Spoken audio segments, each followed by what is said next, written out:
오늘 우리가 함께 나누실 말씀 고린도전서 9장 19절에서 27절 말씀입니다. 우리 계신 곳에서 함께 말씀 읽겠습니다. 내가 모든 사람에게서 자유로우나 스스로 모든 사람에게 종이 된 것은 더 많은 사람을 얻고자 함이라.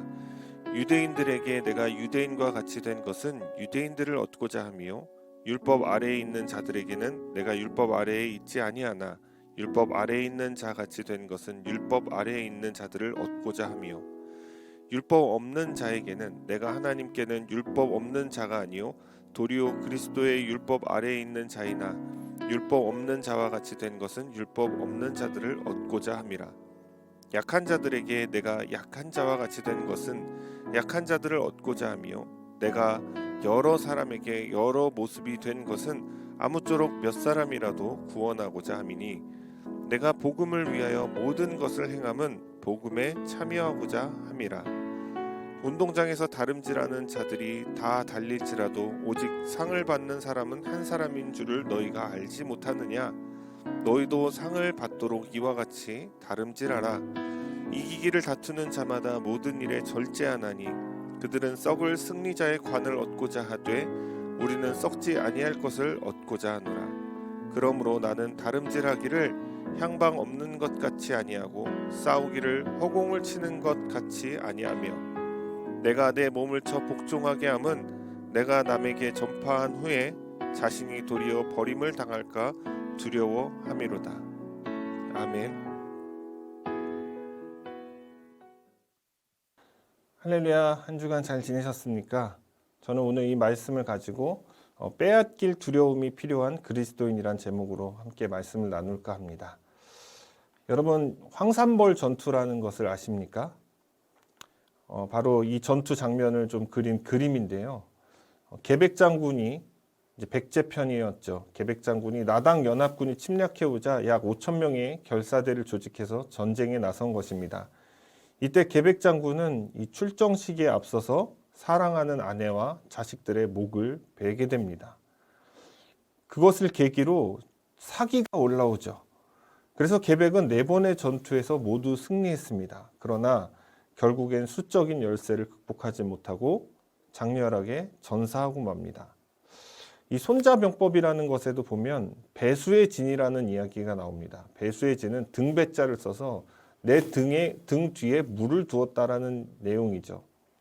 그래서 더 이상 물러설 곳이 없는 상태를 말하는 것입니다. 이 물러설 곳이 없는 상태에서 싸우기 때문에 모든 것을 걸고 싸우게 되는 것이죠. 그래서 전투력이 올라가서 승리를 할 수 있다. 이런 것이 이제 병법에 나와 있는 것이에요. 또 여러분 격투기 혹시 좋아하시는 분들 계십니까? 네, 격투기 좋아하시는 분들 아실 텐데요. 아주 유명한 선수입니다. 이분이에요. 이스라엘 아데사냐. 이 파이터가 있는데요. 이 파이터가 항상 링에 올라서 싸우기 전에 코너에서 하는 말이 있다고 합니다. I'm ready to die. 난 죽을 준비가 되어 있다. 그러니까 너는 날 이길 수 없어. 뭐 이런 이야기예요. 그래서 여러분 이런 것들을 종합해 보았을 때 이런 말이 있죠. 잃을 것이 없는 사람은 두려울 것도 없다. 그런데 여러분 오늘 설교 제목이 무엇입니까? 빼앗길 두려움이 필요한 그리스도인. 아니 두려움을 없애는 설교를 해야지 왜 두려움을 가져야 될 설교를 합니까? 라고 생각할 수도 있는데요. 저는 오늘 이 고린도전서 9장의 강해를 통해서 왜 빼앗길 것에 대한 두려움을 우리 그리스도인들이 가져야 하는지를 좀 알아보기를 원합니다. 어느 날 제 딸이 학교가 끝나고 저에게 전화를 합니다. 그러면서 제가 이제 데리러 가겠다라고 이야기를 하니까 이런 말을 하더군요. 아빠 천천히 빨리 와. 그래서 대체 그건 무슨 말이냐? 천천히 가란 말이냐? 빨리 가란 말이냐? 그랬더니 이런 느낌이 있어 라고 이야기를 하더라고요. 근데 제가 그 얘기를 듣고 보니까 천천히 빨리가 뭔가 그런 느낌이 있다는 거를 느껴지더라고요. 뭔지 알 것 같습니다. 근데 여러분 제 딸이 뭐 천천히 빨리 와 이런 말과는 비교할 수 없겠지만 제 딸의 그런 말과는요. 바울도 뭔가 상반되긴 이런 이야기를 해요. 이런 이야기를 통해서 고린도 교인들에게 뭔가 말하려는 것 같습니다. 바울의 이런 수사법은 오늘 이 본문 내내 지속되어집니다. 19절에서 22절을 통해서 우리가 좀 보려고 하는데요. 19절을 보면 내가 모든 사람에게서 자유로우나 스스로 모든 사람에게 종이 된 것은 이라는 표현을 하죠. 20절에도 보면 유대인들에게 내가 유대인과 같이 된 것은 유대인들을 얻고자 하며 율법 아래 있는 자들에게는 내가 율법 아래 있지 아니하지만 율법 아래 있는 자 같이 된 것이다 라고 이야기를 합니다. 21절에 보면 율법 없는 자에게는 내가 하나님께는 율법이 없는 자가 아니요 도리어 그리스도의 율법 아래 있는 자이나 율법 없는 자와 같이 된 것은 이런 표현을 하죠. 여러분 읽다 보니까 막 뭔가 헷갈리죠. 도대체 어쩌란 말인가. 22절에 보면 약한 자들에게 내가 약한 자와 같이 된 것은 약한 자들을 얻고자 합니다. 그러면서 내가 여러 사람에게 여러 모습이 된 것은 아무쪼록 몇 사람이라도 구원하고자 합니다 라고 바울이 말씀을 하고 있습니다. 바울은 19절에서 자신은 모든 사람에게 자유롭지만 모든 사람에게 또 종이 되었다라는 말을 합니다. 그리고 20절, 21절을 정리해보면 유대인과 있을 때는 유대인처럼 율법 아래 있는 자들과 있을 때는 바울 나 자신은 율법 아래 있진 않지만 율법 아래 있는 자처럼 22절에 보면 또 약한 자들과 있을 때는 내가 약한 자들처럼 이렇게 자신을 이야기하고 있다는 것이죠. 그러면서 이런 말을 해요. 내가 여러 사람의 모습이 된다. 여러 모습이 된다라는 표현을 하고 있습니다. 어떻게 보면 박쥐 같잖아요. 여기 붙었다 저기 붙었다. 뭐 간에 붙었다 쓸개에 붙었다. 아니면 무슨 다중인격체인가요? 뭔가 일관성도 없어 보입니다. 이랬다 저랬다 하는 것 같아요. 이 구절을 보면서 나는 어느 곳에나 어울리고 무난한 사람이 되어야 한다라는 것을 바울이 말하고자 한다라고 생각을 하셨다면 큰 착각을 하신 것입니다. 이 구절은 그냥 무난하고 그냥 두루두루 어울릴 수 있는 그런 사람, 마음이 넓은 존재가 되라고 이 말을 한 게 아니에요. 그럼 바울은 19절에서 22절을 통해서 대체 무슨 말을 하고 싶었던 것일까요? 바울이 19절과 같이 자유인이라고 표현을 한 것은 사람들의 뜻에 따라서 내가 좌지우지되는 사람이 아니다라는 것을 말하는 것입니다. 이것을 지금의 언어로 따지자면 인기, 뭐 어떤 유명세 이런 것이죠. 나의 입지를 다지기 위해서 나를 드러내고 그리고 그 인기를 힘입고 그 유명세를 따라 사역하지 않는다는 것, 그것을 말하는 것입니다. 그런 의미에서 볼 때 바울은 고린도 교회의 이 분란 가운데 바울에 속한 자다라고 주장한 자들이 있었잖아요. 그들의 편에 서서 내가 말하는 것이 아니다라는 것이죠. 오히려 모든 성도들이 하나가 되기를 가르쳤어요, 바울은. 이어서 바울은 모든 사람에게 또 종이라고 말하죠. 아까는 자유인이라고 했는데 종이라고 말하죠. 그러니까 종은 본래 섬기는 자를 뜻합니다. 주인을 섬기는 것이죠. 많은 사람들이 섬긴다라고 하면 무엇을 떠올리냐면 예수님께서 제자들의 발을 닦아주신 것을 떠올립니다. 그러니까 발을 닦아주는 것은 허드렛 일인 것이죠.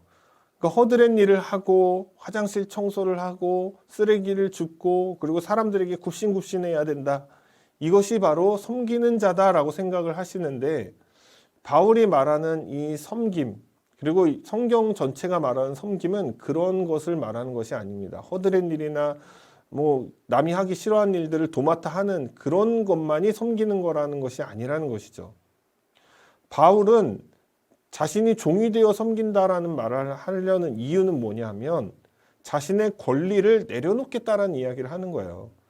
우리가 앞에 부분, 9장 앞에 부분에서 본 것처럼 바울은 자신이 사도로서 당연히 누려야 할 그 권리를 하나도 쓰지 않겠다라고 말하고 있잖아요. 거기에 연장선인 것이죠. 그러니까 내 권리를 내려놓고 섬기겠다라는 이야기를 하는 거예요. 20절에서 21절에서는 바울이 유대인과 율법 아래에 있는 자라는 표현을 통해서 접근을 합니다. 이것을 이해하려면 바울의 배경을 좀 이해할 필요가 있어요. 이 말씀을 좀 더 깊이 이해하기 위해서 말이죠. 바울은 사실 유대인 중에 유대인이었습니다. 뼛속까지 유대인이죠. 자기 자신을 유대인 중에 유대인이라고 표현하잖아요. 그리고 또 바울은 가말리엘의 문화생이었습니다. 율법이라면 도 같은 사람이죠. 그런 그가 예수 그리스도를 만나게 되어지는 것입니다. 그리고 이렇게 고백하죠. 나의 모든 학식을 배설물로 여겼다. 여러분, 이 고백은요, 바울이 율법을 폐기했거나 율법의 무용론을 주장하는 것은 아닙니다. 율법을 저버렸다기보다는, 또 자신이 유대인이기를 포기했다기보다는 바울이 그동안 배우고 익혀왔던 잘못된 율법에 대한 그런 지식들, 오해했던 그 율법들, 그리고 유대인으로 자라면서 주님에 대해서, 예수 그리스도에 대해서 오해하게 만들었던 그 모든 가치관과 생각들을 다 배설물로 여겼다라는 말로 이해할 수가 있다는 것이죠. 바울은 율법을 복음 안에서 바라보기 시작했어요. 그리고 그 율법이 가진 진짜 정신을 깨닫게 된 것입니다. 이것이 로마서 3장에 나오는 내용입니다. 짧게 요약하자면 율법은 죄를 깨닫게 합니다. 그리고 예수 그리스도의 십자가는 은혜인 것이죠. 그것이 바로 로마서 3장의 내용 아니겠습니까? 바울은 이러한 깨달음을 이해한다면, 여러분도 이해했다면 20절과 21절에서 왜 바울이 율법에 대해서, 유대인에 대해서 이야기했는지 조금 더 잘 이해할 수 있을 것이라고 생각이 됩니다. 바울의 이러한 관점에서 볼 때 이 구절들은 바울이 마치 박쥐처럼 일관성 없게 율법을 인정했다가 유대인의 전통을 따랐다가 했다는 의미로 이해해서는 안 된다는 것이죠. 바울은 자신이 유대인과 같이 되었다라는 말을 했다는 것은 자신의 어떤 신앙 고백과는 별개로 예수 그리스도를 인정하지 않던 유대인들이나 율법을 지켜야 구원이 믿는다고 했던 자들이나 상관없이 그들에게 얼마든지 내가 다가갈 수 있다는 것을 말하는 거예요. 그들과 어울릴 수도 있다는 말을 하는 거예요. 왜냐하면 그들도 구원받을 대상이기 때문이라는 것이죠.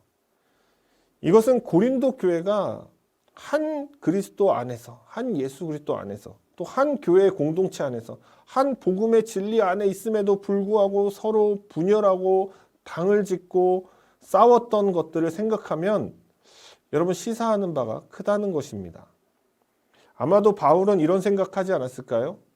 내가 유대인들, 율법 아래에 있는 자들과 어울리는데, 그런 자들과도 어울리는데 너희는 왜 한 교회고 머리 대신 예수 그리스도의 각 지체들이며 성령, 한 성령 안에서 거듭난 자들인데 왜 분열하고 싸우고 있느냐?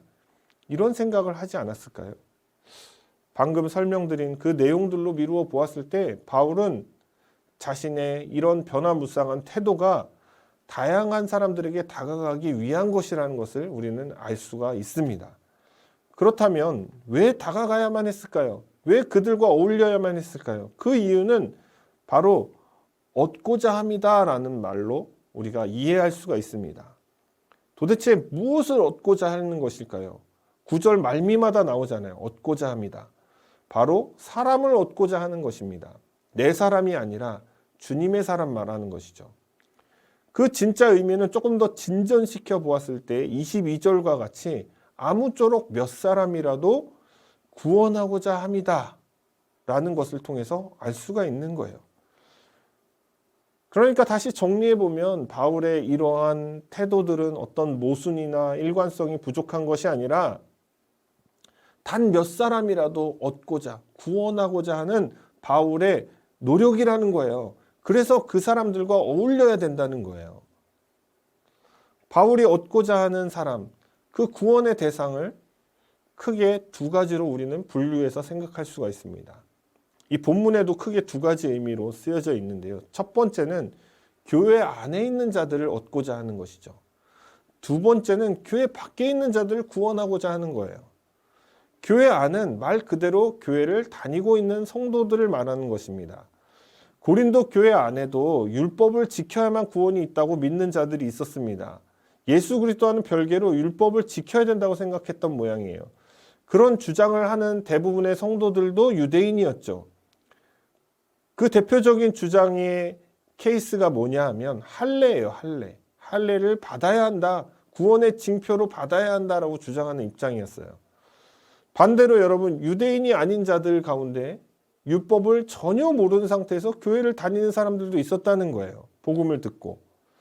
근데 재밌는 것은 양쪽 진영 다 율법에 대해서 정확히 모른다는 것이었습니다. 유대인들은 바울이 이해했던 그 율법의 정신을 몰랐던 것이고 비유대인들은 율법 자체를 몰랐습니다. 바울은 이러한 모든 자들과 자신이 어울려야 됐잖아요. 율법을 아는 자나 모르는 자나 율법에 속해 있는 자나 속해 있지 않는 자들이나 다 어울려야 했습니다. 왜냐하면 유대인들은 율법의 정신을 깨닫고 그 사람들을 얻어야 됐어요. 그리스도인으로, 진정한 그리스도인으로 얻어야 했기 때문입니다. 비유대인들은 율법을 통해서 자신의 죄를 보고 그리스도의 사랑을 조금 더 강하게 느끼고 그리고 자신의 생활을 성결한 삶으로 그렇게 변화시키고 싶은 그 바울의 의도가 있었다는 거예요. 그러니까 바울이 얻고 구원하려는 마음이 있었다는 거예요. 교회 밖은 어떻습니까? 말 그대로 예수 그리스도를 모르는 자들이었습니다. 그들을 대상으로 복음을 전해야 했기 때문이죠. 예수 그리스도를 모르는 자들도 유대인들이 있고 비유대인들이 있었습니다. 그들이 예수 그리스도 안으로 들어와야 하는데 유대인의 경우에는 예수님을 믿는 것은 큰 부담이었어요. 왜냐하면 십자가를 지셨기 때문이죠. 십자가는 그 당시에 형벌이었습니다. 죄인들이 달리는 곳이었어요. 근데 메시아가 하나님의 아들이 우리를 구원할 자가 죄인으로 저기에서 죽었다? 여러분 이것은 인정할 수 없는 논리입니다. 유대인의 관점에서는 상상조차 할 수 없는 것이죠. 근데 그 예수를 믿으라니. 그러니까 부담인 거예요. 그러나 여러분 유대인들이 예수님께서 십자가를 지셨다는 그 진정한 의미를 깨닫게 되어진다면 그들은 이제 더 이상 죄인 예수가 십자가에 달려 죽었다가 보이는 것이 아니라 나를 위해 성자 예수님께서 대신 십자가를 지셨구나라는 그런 것이 보이는 것이죠. 비유대인들에게도 자신의 죄를 깨닫고 예수 그리스도 안으로 그들이 돌아오기를 바랬던 것입니다. 그래서 바울은 이 로마서를 통해서 비유대인들을 향해 이렇게 이야기하죠. 그 누구도 핑계할 수 없다. 그리고 영혼 구령을 통해서 몇 사람이라도 구원하고자 했던 것입니다. 바울은 오직 사람을 얻기 위해 몇 사람이라도 구원하기 위해서 구별이나 차별 없이 모든 사람에게 내가 다가서는 존재라고 자신을 말하고 있는 거예요. 그것이 바로 오늘 이 본문의 내용인 것입니다. 오늘날 이 두 가지 관점에서 교회 안과 밖으로 나누어 볼 때 신자들은 교회 안과 밖에서 사람들을 얻기 위해서 몇 사람들을 구원하기 위해서 도대체 어떤 삶을 살고 있는가 우리 자신을 되짚어 볼 필요가 있는 것입니다. 근데 한 가지 예외로 두어야 할 것이 있어요. 그것은 함께 죄를 지으면서 전도를 위해서 어울린다라는 핑계를 대면 안 돼요. 이 정도는 여러분 구분할 수 있어야 합니다. 함께 죄를 짓지 않고도 얼마든지 접촉할 수 있어요. 얼마든지 전도할 수 있고 어울릴 수 있습니다. 죄를 같이 지으면서 같이 나쁜 짓을 하면서 어울리는 이유가 내가 전도하기 위해서다라는 말은 여러분 핑계할 수가 없는 것입니다. 일반화할 수는 없지만 제 아내의 이야기를 좀 드릴까 합니다. 제 아내는 참 아무하고나 잘 어울리는 것 같아요. 그냥 같이 기차를 타고 가다가 옆에 만난 사람하고도 연락처를 주고받을 정도로 부침성이 좋다고 해야 되나? 예. 교회에서도 대부분의 사람들하고 잘 지냅니다. 100% 다 잘 지낼 수는 없겠죠. 그런 사람은 없을걸요. 담임 목사를 싫어하는 사람도 있는데 그 교회 다니면서 여러분 그러나 제 아내는 되게 다 잘 지냈어요. 원래는 호불호가 분명히 있잖아요. 그러니까 이런 것 같아요. 제 아내는 쌀밥 같은 존재다. 쌀밥. 어떤 반찬과도 다 잘 어울려요. 웬만하면. 그렇죠? 제가 많은 자매들하고 이렇게 교제해 본 것은 아닌데 이 자매들을 좀 살펴보면 호불호가 분명했습니다. 싫어하는 사람들도 있었고 또 좋아하는 사람들도 있었고 어떤 자기만의 그룹이 있었어요. 모이는 그룹. 패가 있었다는 거예요. 그리고 또 그 친구들을 보면 대부분 그 친구들이 교제하는 사람들은 다 교회 다니는 사람이에요. 교회 안 다니는 사람하고 거의 교제를 하지 않더라고요. 그런데 제 아내는 그런 거 상관없습니다. 스펙트럼이 굉장히 넓어요. 제 아내 친구들을 좀 보면 교회 안 다니는 친구들 진짜 많습니다. 근데 그런 사람들하고 잘 지내고 잘 어울립니다. 연락하고 밥도 먹고 차도 마셔요. 술만 안 마실 뿐이지. 뭐 전혀 지장이 없습니다. 뭐 술 마시니까 안 가고 뭐 이런 게 없어요. 교회 친구들은 말할 것도 없죠. 지금도 회사 안에서 사람들하고 너무 잘 지내요. 팀장님인가요?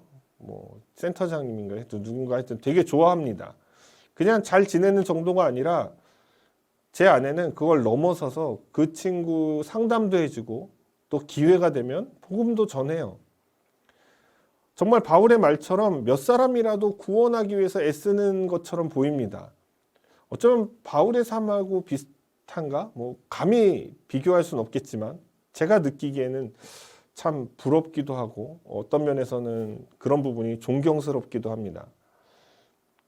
여러분, 우리가 전도를 해라 뭐 이런 권유를 받거나 도전을 받게 될 때 교회 안에만 갇혀 있는 분들의 경우에는 내 주변이 다 믿는 사람들이기 때문에 전도할 대상이 없다고 그렇게 말합니다. 그러나 실제로 그들은 대부분 믿지 않는 사람들을 내 주변에서 외면해 버리거나 자신의 삶으로부터 밀어내 버리기 때문이에요. 교회 다니는 사람들과 관계를 맺고 그들 위주로 내 모든 관계를 형성해서 벽을 쌓아 놓습니다. 그렇게 되니까 자연스럽게 내 주변에 믿지 않는 사람들이 사라지는 것을 보게 되는 것이죠.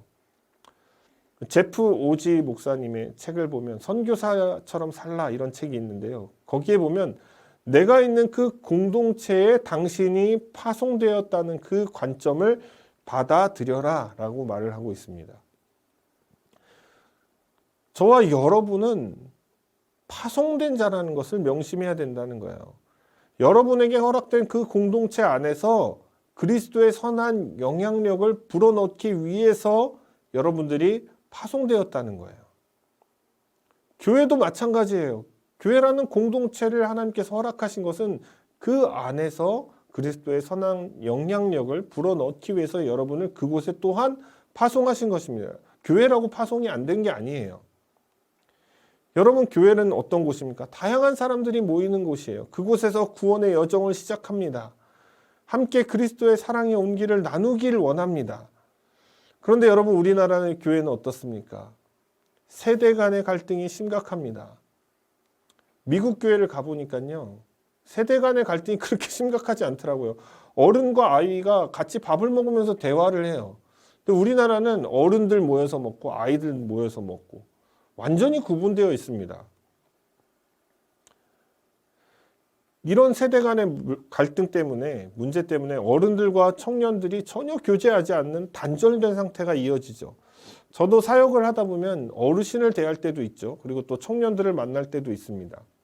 제 입장에서는 당연히 청년들이 편해요.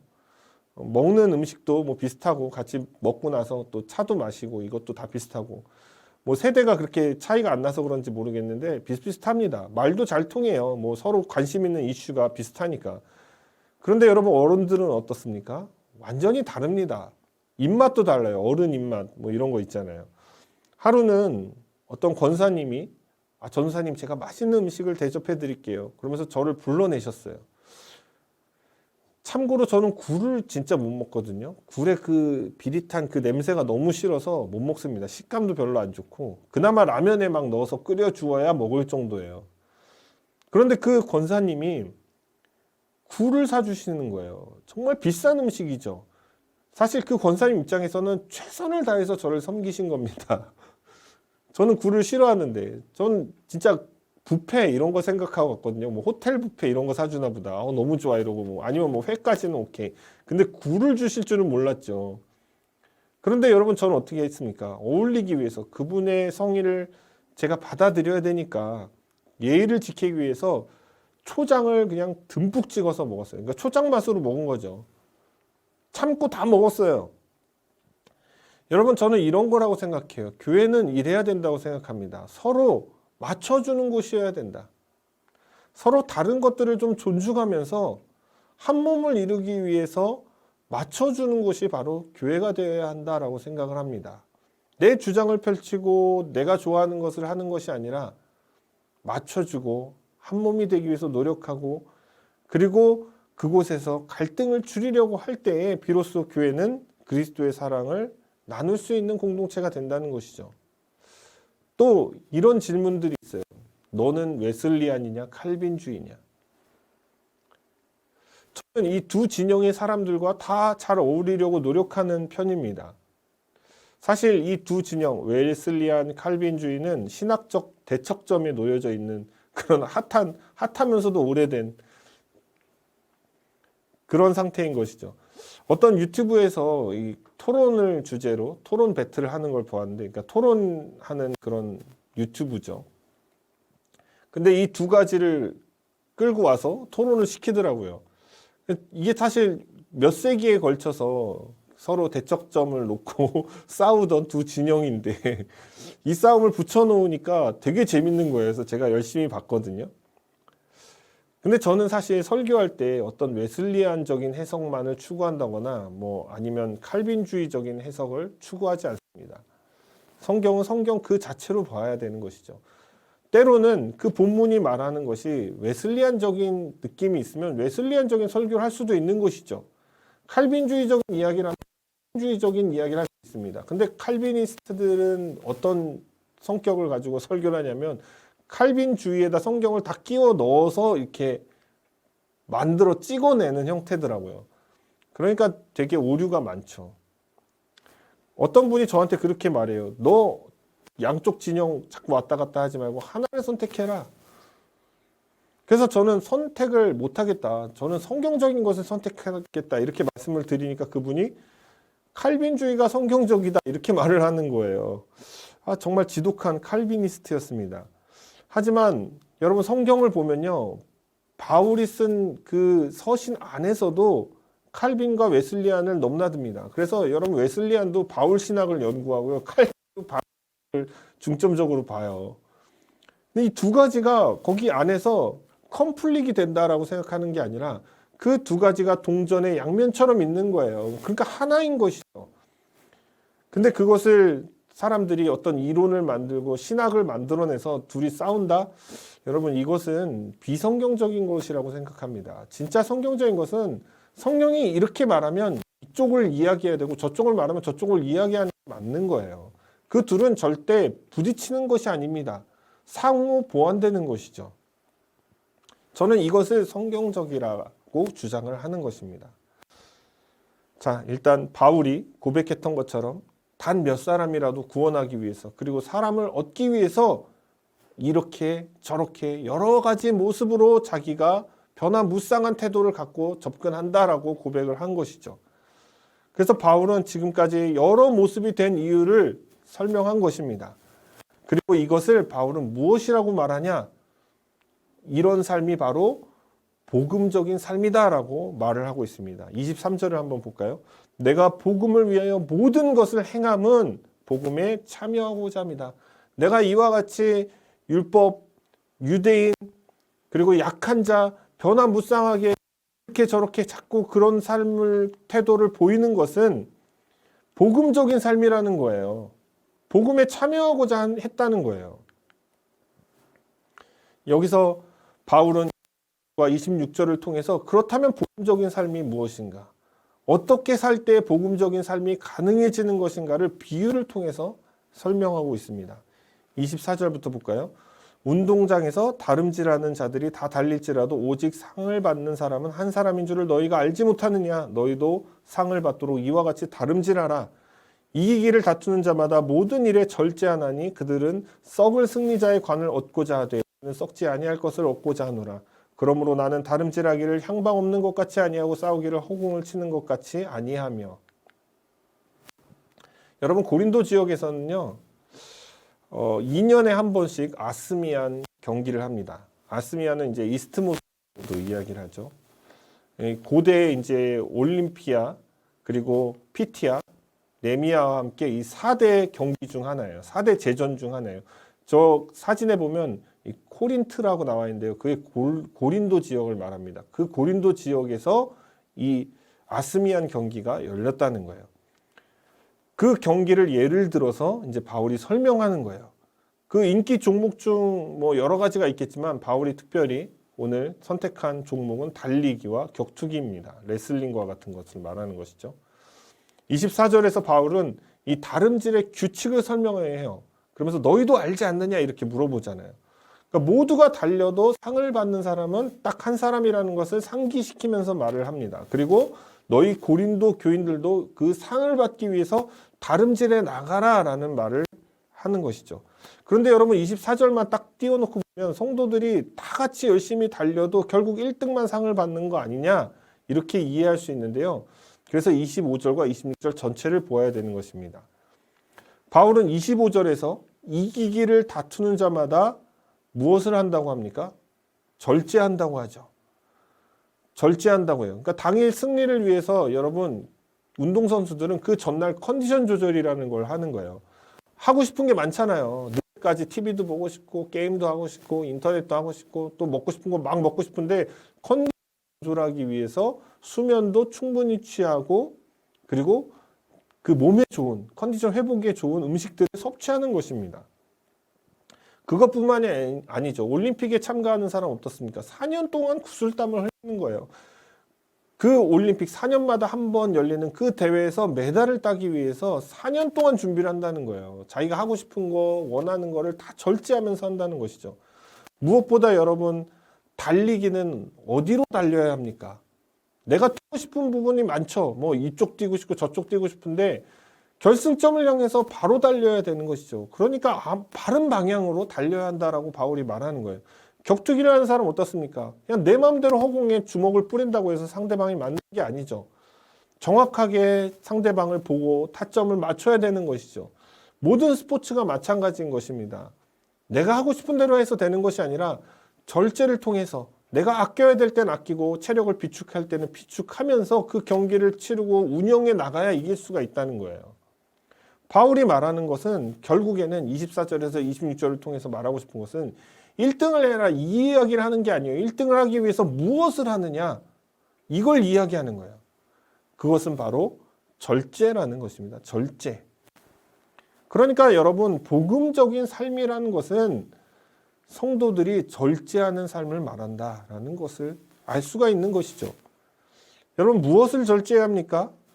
27절 볼까요? 내가 내 몸을 쳐 복종케 함은 내가 남에게 전파한 후에 자신이 도리어 버림을 당할까 두려워함이로다. 바로 내 몸을 쳐야 된다는 거예요. 내 몸을 쳐서 복종하게 하는 것이 절제라는 거예요. 더 구체적인 의미는 이 로마서 6장 13절에서 바울이 말하고 있습니다. 또한 너희 지체를 불의의 무기로 죄에게 내주지 말고 오직 너희 자신을 죽은 자 가운데서 다시 살아난 자같이 하나님께 너희 지체를 의의 무기로 하나님께 드려라. 바로 이 삶을 이루는 것이 절제라는 거예요. 복음적인 삶이라는 거예요. 주님 앞에 나를 의의 무기로 드리는 자, 그러니까 내 생활을 절제하고 주님의 뜻이 내 삶에서 이루어지게 하는 자, 그 삶을 살아라고 말을 하고 있는 것입니다. 사랑하는 여러분, 이 복음적인 삶은 절제로부터 나오는 것입니다. 이 절제는 나의 뜻을 절제하고 주님의 뜻을 반영하는 삶을 말하는 거예요. 그렇게 하나님의 의의 병기가 되어가는 것이죠. 제가 한 교회에서 막 사역을 시작했을 때였습니다. 어느 날 일본에서 한 목사님이 오셨어요. 그 목사님이 부임을 하셨는데 나중에 알고 보니까 저희가 매일 새벽마다 그분이 미국에 다시 올 수 있도록 기도했던 분이에요. 매일 기도를 하다 보니까 그분의 이름이 낯설지도 않고 또 그분에 대한 기대감도 굉장히 컸습니다. 그분이 오면 뭔가 이렇게 교회가 이렇게 성장할 것 같다는 그런 느낌을 좀 가졌었는데 그런데 그분이 오시고 나서부터 매일같이 싸움이 일어나는 거예요. 교회 안에서. 그 목사님과 어떤 전도사님이 싸웠지. 그 목사님과 어떤 간사님이 싸웠지. 그 목사님이 또 저한테도 성질을 내셨지. 그리고 멀리 타주에서 교회를 돕겠다고 힘들게 오신 목사님도 싸워서 내쫓아내셨지. 결국에는 담임 목사랑도 싸우고 나갔죠. 결국 그 목사님이 오신 후에 한두 달 사이에 사역자들이 막 사임을 하고 못 다니겠다 이런 말들이 막 나왔습니다. 결국 그분도 교회를 떠나셨어요. 그렇게 싸우고 다니더니. 근데 여러분 그렇게 싸우니까 여러분 어디에 영향이 갑니까? 성도들도 떠나는 거예요. 그리고 여러분 소문도 안 좋게 나니까 그 교회가 전도할 때 전도가 잘 안 됩니다. 여러분, 싸움의 이유가 뭐였을까요? 뭐 대단한 것이었을까요? 아니에요. 굉장히 사소한 겁니다. 자기 마음에 안 드는 거예요. 다른 사역자들도 자기처럼 올인하길 원하는데 올인하지 않는다는 것이죠. 모두 다 자기 사정이 있으니까 그 안에서 최선을 다한 것뿐인데 자기 마음에 안 찼다는 거예요. 때로는 내가 하는 것들이 정말 정당하다 할지라도 그곳으로 말미암아 복음적인 삶을 저해하는 결과를 가져온다면 여러분, 절제할 수 있어야 된다는 겁니다. 때로는 여러분, 다른 사람의 잘못을 지적하는 것보다 격려하고 위로해 주는 것이 그 사람이 성장하는 데 더 도움이 될 수 있다는 것을 여러분 명심하시기 바랍니다. 복음 전도에는 많은 절제 요소들이 필요합니다. 믿지 않는 사람들 앞에 내가 그리스도인이라는 것을 드러내기 전에는 잠깐의 그 자유를 누릴 수 있을지 몰라요. 만약에 여러분들이 밖에 나가서 막 세상 사람들처럼 살면서 누군가와 싸우고 욕을 하고 했다면 여러분, 비신자들이 당신이 그리스도인이라는 사실을 몰랐을 때는 그냥 원래 그런가 보다 할지 모르겠지만 여러분들이 그리스도인이라는 걸 안다면 그때는 이제 그 사람의 마음속에 예수님의 형상을 볼 수가 없는 것이죠. 어떤 광고에 이런 광고가 있습니다. 뭐 숙박업소 예약하는 광고인데요. 막 차가 운전을 하면서 가다가 옆에 있는 차가 뭐 좀 기분 나쁘게 했나 봐요. 신호등 앞에 두 차가 이렇게 딱 서니까 이쪽 차에서 창문을 내리고, 야, 창문 내려봐, 창문 내려봐, 막 이렇게 이야기하는 거예요. 그러니까 이쪽에 있던 승용차 운전자 창문을 딱 내리는데 처남이에요. 그래서 처남, 당황을 하는 거죠. 근데 뒷창문이 또 내려갑니다. 뒷창문이 쫙 내려가니까 장모님과 장인 어르신이 타고 계신 거예요. 그래서 뭐라고 나옵니까? 그 노래 광고의 노래가 이렇게 나오는 거예요. 도망가자. 이 노래가 딱 나오면서 도망가는. 참 재밌는 내용이죠. 여러분, 그리스도인들도 여러분 밖에 나가서 하나님께서 지켜보신다고 생각을 해야 돼요. 늘 모든 삶의 영역에서 그리스도인들답게 절제의 삶을 살아야 돼요. 행여 누군가 나를 보고 예수님을 볼 수도 있잖아요.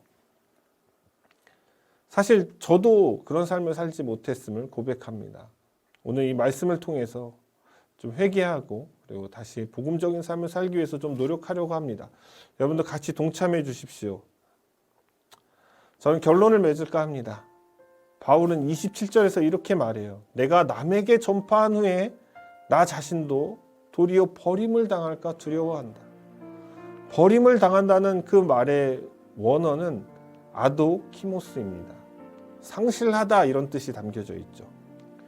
그러니까 바울이 혹시라도 복음을 전하고 다른 사람들은 구원을 받아도 나는 구원을 상실할 수 있다라고 해석해서는 안 됩니다.